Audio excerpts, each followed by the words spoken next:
കുട്ടികൾക്കും Mithun's chemistry class റൂമിലേക്ക് സ്വാഗതം. സെക്കൻഡ് യൂണിറ്റ് സ്ട്രക്ചർ ഓഫ് ആറ്റത്തിന്റെ ഫോക്കസ് ഏരിയ ആണ് നമ്മൾ എടുത്തുകൊണ്ടിരുന്നത്.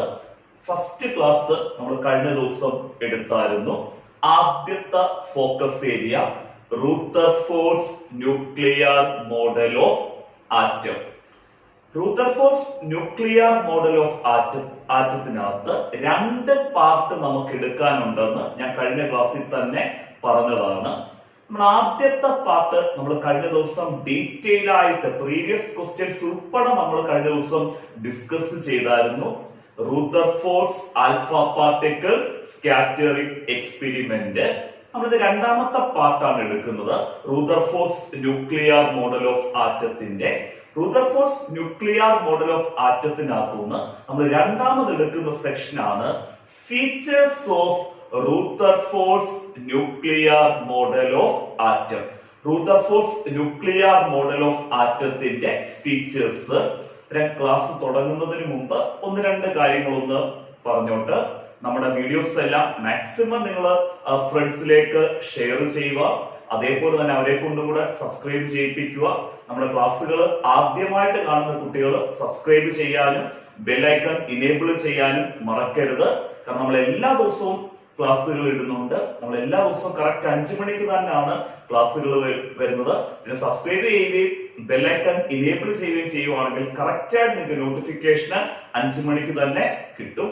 അതേപോലെ നമ്മുടെ ഫ്രീ വാട്സപ്പ് ഗ്രൂപ്പിന്റെ കാര്യം മറക്കരുത്. കാരണം നമുക്ക് കെമിസ്ട്രി ഒക്കെ ആകുമ്പോൾ നമുക്ക് ക്ലാസ് കേട്ട് കഴിഞ്ഞ് അത് പഠിക്കണമെന്നുണ്ടെങ്കിൽ നോട്ട്സ് അത്യാവശ്യമാണ്. നമ്മുടെ ഫ്രീ വാട്സപ്പ് ഗ്രൂപ്പില് നമ്മളിപ്പോ എടുക്കുന്ന ക്ലാസ്സുകളെ ബേസ് ചെയ്തുള്ള നോട്ട്സും കൊടുക്കുന്നതായിരിക്കും. നമ്മുടെ ഫ്രീ വാട്സപ്പ് ഗ്രൂപ്പിന്റെ ലിങ്ക് ഡിസ്ക്രിപ്ഷനിൽ കൊടുത്തിട്ടുണ്ട്. നിങ്ങൾക്ക് ആ ഫ്രീ വാട്സപ്പ് ഗ്രൂപ്പിലൂടെ നമ്മൾ ജോയിൻ ചെയ്യാം. ചിലപ്പോൾ നിങ്ങൾക്ക് ആ വാട്സപ്പ് ഗ്രൂപ്പിൽ കൂടെ ജോയിൻ ചെയ്യാൻ തുടങ്ങുമ്പോൾ ഗ്രൂപ്പ് ഫുൾ ആയെന്നായിരിക്കും ചിലപ്പം കാണിക്കുന്നത്. അങ്ങനെയാണെങ്കിൽ നിങ്ങൾ വിഷമിക്കേണ്ട. അടുത്ത ദിവസത്തെ വീഡിയോയ്ക്കകത്ത് നമ്മൾ മറ്റൊരു വാട്സപ്പ് ഗ്രൂപ്പ്, പുതിയതായിട്ടുള്ള വാട്സപ്പ് ഗ്രൂപ്പിന്റെ ലിങ്ക് കൊടുക്കുന്നതായിരിക്കും. കാരണം ഓരോ ദിവസവും വീഡിയോ കഴിയുമ്പോഴും ഓരോ വാട്സപ്പ് ഗ്രൂപ്പ് ഫുൾ ആവുക. അതിനോടനുസരിച്ച് പുതിയ വാട്സപ്പ് ഗ്രൂപ്പിന്റെ ലിങ്ക് നമ്മുടെ വീഡിയോയുടെ അടുത്ത വീഡിയോ ഡിസ്ക്രിപ്ഷൻ ബോക്സിൽ കൊടുക്കും.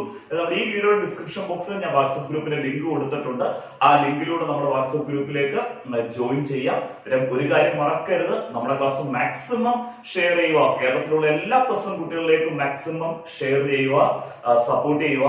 കാരണം നിങ്ങളുടെ സപ്പോർട്ട് ഉണ്ടെങ്കിൽ മാത്രമേ എനിക്ക് ഈ പബ്ലിക് പ്ലാറ്റ്ഫോമിൽ മുന്നോട്ട് പോകാൻ പറ്റത്തുള്ളൂ. മാക്സിമം സപ്പോർട്ട് ചെയ്യണം. നമുക്കൊരു കാര്യം ചെയ്യാം. റൂദർഫോർഡ്സ് ന്യൂക്ലിയർ മോഡൽ ഓഫ് ആറ്റത്തിന്റെ ഫീച്ചേഴ്സ് സിമ്പിൾ ആയിട്ട് അങ്ങ് പഠിച്ചേക്കാം. പരീക്ഷയ്ക്ക് ഡയറക്റ്റ് ക്വസ്റ്റ്യൻ ആയിരിക്കും ചോദിക്കുന്നത്. What are the features of Rutherford's nuclear model of atom? എന്തൊക്കെയാണ് റൂദർഫോർഡ്സ് ന്യൂക്ലിയർ മോഡൽ ഓഫ് ആറ്റത്തിന്റെ ഫീച്ചേഴ്സ്? അങ്ങനെയുള്ള ഫീച്ചേഴ്സ് നമ്മളോട് ചോദിക്കുവാണെങ്കിൽ നമുക്ക് മെയിൻ ആയിട്ട് 5 ഫീച്ചർ ആണ് എക്സ്പ്ലെയിൻ ചെയ്യേണ്ടത്. റൂദർഫോർഡ് അദ്ദേഹത്തിന്റെ അറ്റോമിക് മോഡലില് ആദ്യം എക്സ്പ്ലെയിൻ ചെയ്തിരിക്കുന്നത് ന്യൂക്ലിയസും അതിന്റെ സൈസിനെ പറ്റിയാണ് പറഞ്ഞിരിക്കുന്നത്. ന്യൂക്ലിയസിനെ പറ്റി പറഞ്ഞു, അതേപോലെ തന്നെ ന്യൂക്ലിയസിന്റെ സൈസിനെ പറ്റിയും പറഞ്ഞു.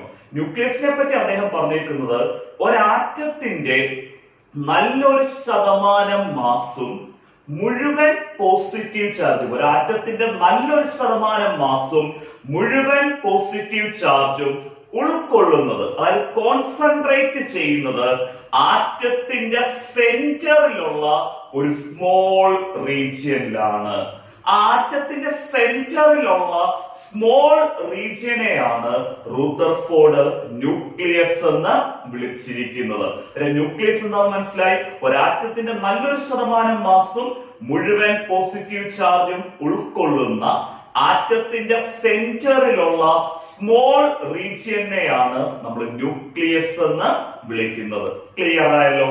ഞാനിപ്പോ ഈ വരച്ചേക്കുന്നത് സർക്കിളായിട്ട് വരച്ചേക്കുന്നത് ഒരാറ്റമാണെങ്കിൽ ആ ആറ്റത്തിന്റെ സെന്ററിലാണ് ആറ്റത്തിന്റെ മോസ്റ്റ് ഓഫ് ദ മാസും പോസിറ്റീവ് ചാർജും കോൺസെൻട്രേറ്റ് ചെയ്ത് നിൽക്കുന്ന ആ സ്മോൾ റീജിയൻ ഉള്ളത്. ആ സ്മോൾ റീജിയനെയാണ് റൂദർഫോർഡ് ന്യൂക്ലിയസ് എന്ന് വിളിച്ചിരിക്കുന്നത്. ക്ലിയർ ആയല്ലോ? നമുക്ക് ആ ഫസ്റ്റ് ഫീച്ചർ എങ്ങനെ എക്സ്പ്ലെയിൻ ചെയ്യാം? Most of the mass and all the positive charge of an atom, most of the mass and all the positive charge of an atom is concentrated ഉൾക്കൊള്ളുന്നത് is concentrated in a very small region at the center of the atom. Rutherford called this positive center. ഈ positive സെന്ററിനെ Rutherford വിളിച്ച പേരാണ് nucleus എന്ന് പറയുന്നത്. Clear ആയിട്ട് മനസ്സിലായി nucleus എന്താണെന്നുള്ള കാര്യം. ഈ ന്യൂക്ലിയസിനെ പറ്റി പറയുമ്പോൾ അതിന്റെ സൈസിനെ പറ്റിയും നമ്മൾ എക്സ്പ്ലെയിൻ ചെയ്യണം. റൂദർഫോർഡ് പറഞ്ഞിരിക്കുന്നത് ന്യൂക്ലിയസിന്റെ സൈസ് വളരെ ചെറുതാണ്. ആരുമായിട്ട് കമ്പയർ ചെയ്യുമ്പോൾ നമ്മുടെ ആറ്റത്തിന്റെ ടോട്ടൽ സൈസ് ആയിട്ട് കമ്പയർ ചെയ്യുമ്പോൾ നമ്മുടെ ന്യൂക്ലിയസിന്റെ സൈസ് വളരെ സ്മോൾ ആണ്. ആരുമായിട്ട് കമ്പയർ ചെയ്യുമ്പോഴാണ്? ആറ്റത്തിന്റെ ടോട്ടൽ സൈസുമായിട്ട് കമ്പയർ ചെയ്യുമ്പോൾ. ആ ന്യൂക്ലിയസിനെ പറ്റി പറയുന്ന ഫീച്ചർ തന്നെ നമ്മൾ അടുത്ത പോയിന്റ് ആയിട്ട് കൊടുക്കണം. ന്യൂക്ലിയസിന്റെ size of the nucleus is very small compared to the total size of the atom. Nucleus size വളരെ സ്മോൾ ആണ്. ആരുമായിട്ട് കമ്പയർ ചെയ്യുമ്പോഴാണ്? ആറ്റത്തിന്റെ ടോട്ടൽ സൈസുമായിട്ട് കമ്പയർ ചെയ്യുമ്പോൾ. ഫസ്റ്റ് ഫീച്ചർ ക്ലിയർ ആയി. റുദർഫോർഡ്സ് ന്യൂക്ലിയർ മോഡലിനകത്തുള്ള ന്യൂക്ലിയസിനെ പറ്റി പറഞ്ഞു, അതിന്റെ സൈസിനെ പറ്റി പറഞ്ഞു. ന്യൂക്ലിയസിനെ പറ്റി പറഞ്ഞ ക്ലിയർ ആയി. ഒരു ആറ്റത്തിന്റെ നല്ലൊരു ശതമാനം മാസും മുഴുവൻ പോസിറ്റീവ് ചാർജും ഉൾക്കൊള്ളുന്ന ആറ്റത്തിന്റെ സെന്ററിലുള്ള സ്മോൾ റീജിയൻ ആണ് ന്യൂക്ലിയസ് എന്ന് പറയുന്നത്. ക്ലിയർ ആയിട്ട് മനസ്സിലായല്ലോ. ഇനി അദ്ദേഹം രണ്ടാമത് പറഞ്ഞത് എന്തുകൊണ്ടാണ് ഒരാറ്റം ഇലക്ട്രിക്കലി ന്യൂട്രൽ ആയിട്ട് നിൽക്കുന്നത് എന്തുകൊണ്ടാണെന്ന് രണ്ടാമത് പറഞ്ഞിരിക്കുന്നത്. ഇലക്ട്രിക്കലി ന്യൂട്രൽ എന്ന് പറഞ്ഞാൽ എന്തുകൊണ്ടാണ് ആറ്റം ചാർജ് ഇല്ലാത്ത അവസ്ഥയിൽ നിൽക്കുന്നത്, അതാണ് ഇലക്ട്രിക്കലി ന്യൂട്രൽ എന്ന് പറയുന്നത്. എന്തുകൊണ്ടാണ് ആറ്റം ചാർജ് ഇല്ലാത്ത അവസ്ഥയിലേക്ക് പോകുന്നത് എന്നുള്ള കാര്യം നമുക്ക് എക്സ്പ്ലെയിൻ ചെയ്യാം. നമ്മൾ ഈ പോസിറ്റീവ് ചാർജ് ഉള്ള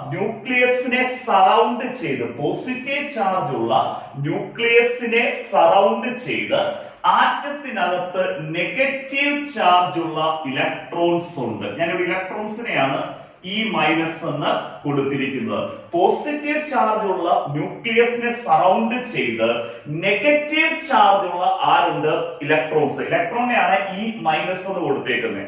നമുക്കറിയാം ഇലക്ട്രോണിന്റെ charge negative charge.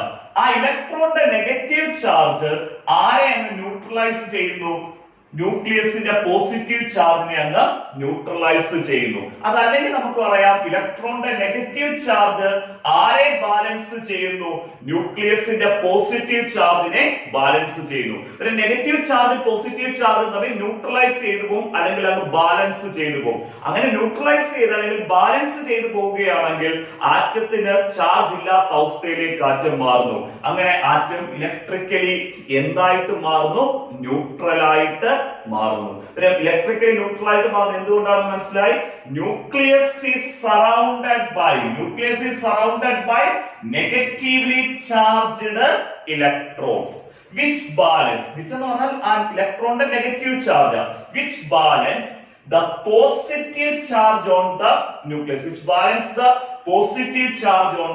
nucleus, so atom is electrically neutral. Clear ആയല്ലോ. എന്തുകൊണ്ടാണ് ഒരാറ്റം ഇലക്ട്രിക്കലി ന്യൂട്രൽ ആവുന്നത്? ക്ലിയർ ആയി. Nucleus is surrounded by negatively charged electrons which balance the positive charge on the nucleus, so atom is electrically neutral.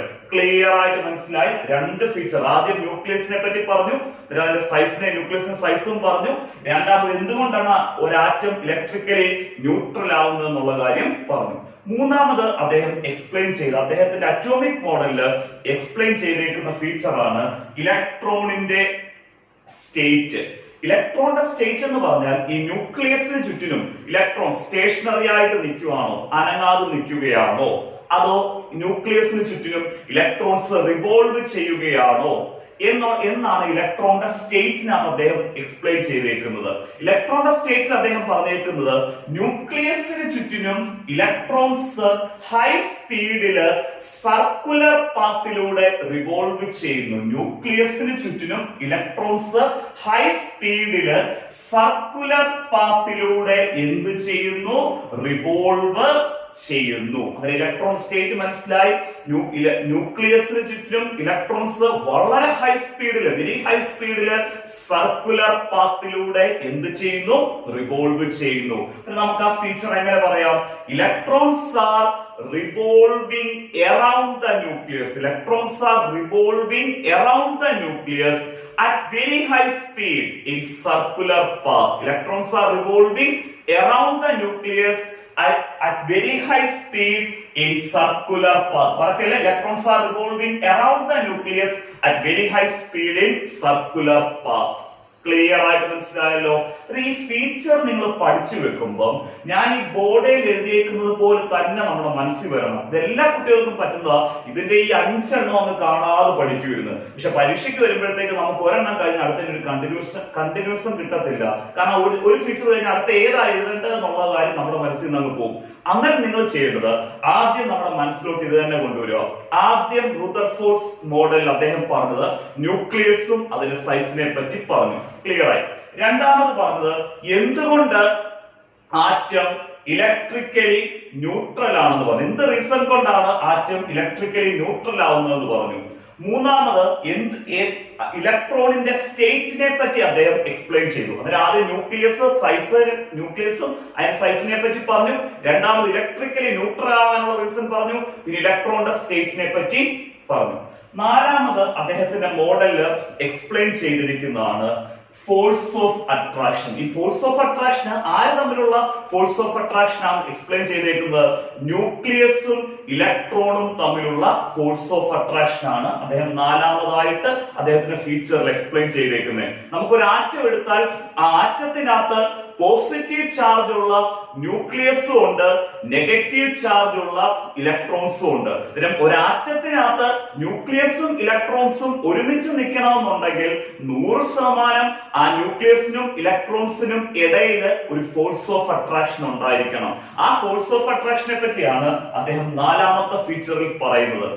Rutherford പറയുന്നത് ഇലക്ട്രോൺസിനെയും ന്യൂക്ലിയസിനെയും ഒരുമിച്ച് നിർത്തിയിരിക്കുന്ന force of attraction എന്ന് പറയുന്നത് electrostatic force of attraction ആണ്. ന്യൂക്ലിയസിനെയും ഇലക്ട്രോൺസിനെയും ഒരുമിച്ച് നിർത്തിയിരിക്കുന്നത്, അതായത് ഹെൽഡ് ചെയ്ത് നിർത്തിയിരിക്കുന്നത് ഫോഴ്സ് ഓഫ് അട്രാക്ഷൻ എന്ന് പറയുന്നത് electrostatic force of attraction. Electrostatic force of attraction. Clear ആയല്ലോ. ഇത് നമുക്ക് എങ്ങനെ ഫോഴ്സ് ഓഫ് അട്രാക്ഷൻ എക്സ്പ്ലെയിൻ ചെയ്യാം? Electrons and nucleus are held together, ഒന്നിച്ചു നിർത്തിയിരിക്കുന്നത്. Electrons and nucleus are held together by electrostatic force of attraction. Clear? Electrons and nucleus are held together by electrostatic force of attraction. ഇനി നമുക്ക് നാലാമത്തെ feature clear ആയി. Force of attraction ഏതാണ്? Nucleus ഇലക്ട്രോൺസിന് in between ആയിട്ടുള്ള force of attraction electrostatic force of attraction. ഇനി അഞ്ചാമത് പറഞ്ഞിരിക്കുന്നത് നമ്മുടെ ആൽഫ പാർട്ടിക്കിൾ സ്കാറ്ററിംഗ് എക്സ്പെരിമെന്റിൽ നമ്മൾ പറഞ്ഞ കാര്യം തന്നെയാണ് അഞ്ചാമത്തെ ഫീച്ചർ ആയിട്ട് വന്നിരിക്കുന്നത്. ഒരാറ്റത്തിന്റെ മോസ്റ്റ് ഓഫ് ദ സ്പേസും എംപ്റ്റി ആണ്. ഒരാറ്റത്തിന്റെ മോസ്റ്റ് ഓഫ് ദ സ്പേസും എന്താണ്? എംപ്റ്റി ആണെന്നാണ് അദ്ദേഹം പറയുന്നത്. അതായത് ഒരാറ്റത്തിന്റെ നല്ലൊരു ശതമാനം സ്പേസും എന്താണ്? എംപ്റ്റി ആയിട്ട് കിടക്കുക. അതാണ് നമ്മൾ അഞ്ചാമത്തെ ഫീച്ചറിൽ പറഞ്ഞിരിക്കുന്നത്. Most of the space in an atom is empty. Most of the space in an atom is empty. Clear ആയല്ലോ. ഇത്തരം 5 ഫീച്ചർ എന്ന് പഠിപ്പിച്ചു. ഈ ക്ലാസ് കഴിയുമ്പോൾ തന്നെ 5 ഫീച്ചറും കാണാതെ പഠിക്കണം. ഫസ്റ്റ് ഫീച്ചർ ന്യൂക്ലിയസും അതിന്റെ സൈസിനെ പറ്റി പറഞ്ഞു. ന്യൂക്ലിയസിനെ പറ്റി പറഞ്ഞാൽ അറിയാം. Most of the mass and all the positive charge of an atom is concentrated in a very small region at the center of the atom. Rutherford called this positive center as nucleus. And size ne patti parnariyam. Size of the nucleus is very small compared to the total size of the atom. അത് കഴിഞ്ഞ് അദ്ദേഹം പറഞ്ഞു എന്തുകൊണ്ട് atom electrically neutral ആവുന്നത് പറഞ്ഞു. Nucleus is surrounded by negatively charged electrons which balance the positive charge on the nucleus. So atom is electrically neutral. അത് കഴിഞ്ഞ് പറഞ്ഞേക്കുന്ന ഇലക്ട്രോണിന്റെ സ്റ്റേറ്റിനെ പറ്റി പറഞ്ഞു. ഇലക്ട്രോൺസ് ഏത് സ്റ്റേറ്റിലാണ് നിൽക്കുന്നത്? Electrons are revolving around the nucleus at very high speed in circular path. അത് കഴിഞ്ഞ് ഫോഴ്സ് ഓഫ് അട്രാക്ഷൻ പറഞ്ഞു, ന്യൂക്ലിയസും ഇലക്ട്രോൺസും തമ്മിലുള്ള ഫോഴ്സ് ഓഫ് അട്രാക്ഷൻ. ഇലക്ട്രോൺസും ന്യൂക്ലിയസും തമ്മിലുള്ള ഫോഴ്സ് ഓഫ് അട്രാക്ഷന്റെ പേരെന്താണ്? Electrostatic force of attraction. Nucleus and electrons are held together by electrostatic force of attraction. അഞ്ചാമത്തെ ഫീച്ചർ, ഒരു ആറ്റത്തിന്റെ മോസ്റ്റ് ഓഫ് ദ സ്പേസും എംറ്റി ആണ്. നമ്മൾ ഇന്ന് എടുത്ത ടോപ്പിക് ആണ്, ഒരു ചെറിയൊരു പോർഷൻ എടുത്ത് Rutherford's nuclear model of atom. Video complete ആയിട്ട് കാണുക. വീഡിയോ കണ്ട് നിങ്ങൾക്ക് നല്ല നല്ല കമന്റ്സ് ഇടണം, അതുപോലെ ലൈക്ക് ചെയ്യണം, മാക്സിമം ഫ്രണ്ട്സിലേക്ക് എന്ത് ചെയ്യുക, ഷെയർ ചെയ്യുക. നമ്മൾ നാളെ എടുക്കുന്നത് വളരെ ഇമ്പോർട്ടന്റ് ആയിട്ടുള്ള സെക്ഷൻ ആണ്. എക്സാമിനേഷന് 100% ചോദിക്കുന്ന സെക്ഷൻ ആണ് നമ്മൾ നാളെ എടുക്കുന്നത്, ഫോട്ടോ ഇലക്ട്രിക് എഫക്ട്. ഓക്കെ.